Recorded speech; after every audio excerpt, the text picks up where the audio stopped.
হাসিনাকে নিয়ে নতুন চাপে দিল্লি। ভারতের পক্ষ থেকে বহুরূপী নাটকীয়তার শেষে অনুষ্ঠিত ইউনূস মোদি বৈঠকের পর শেখ হাসিনা ইস্যুতে নিশ্চিতভাবে কূটনৈতিক চাপে পড়বে দিল্লি।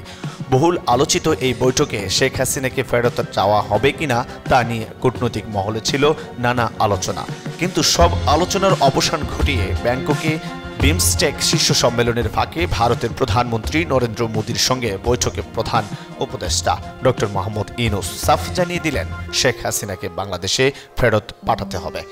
শেখ হাসিনা গণহত্যায় অভিযুক্ত আসামি। ডক্টর মোহাম্মদ ইউনূসের পক্ষ থেকে শেখ হাসিনাকে ফেরত চাওয়ার বিষয়টিকে বাংলাদেশের কূটনৈতিক সক্ষমতা হিসেবেই দেখছেন আন্তর্জাতিক ও কূটনৈতিক বিশ্লেষকরা।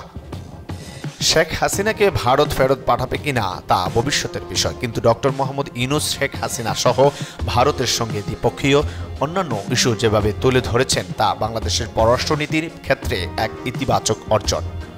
বিশিষ্ট রাষ্ট্রবিজ্ঞানী প্রফেসর ডক্টর আতাউর রহমান ইউনূস মোদি বৈঠকে সম্পর্কে আমার দেশকে বলেন, আমি এই বৈঠককে ইতিবাচক হিসেবে দেখছি।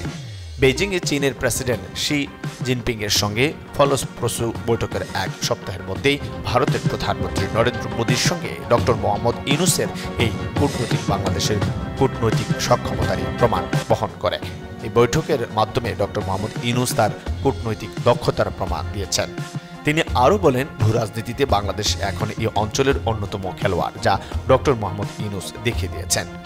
শেখ হাসিনাকে ফেরত পাঠানো প্রসঙ্গে ডক্টর আতাউর রহমান বলেন, শেখ হাসিনাকে দিল্লি এই মুহূর্তে ফেরত পাঠাবে না, এটা আমরা সবাই জানি, ডক্টর মোহাম্মদ ইউনূস জানেন, কিন্তু মোদির সঙ্গে প্রথম বৈঠকেই এই ইস্যুটি তুলে বলটি এখন ভারতের কোর্টে দিয়ে দিয়েছেন ডক্টর ইউনূস।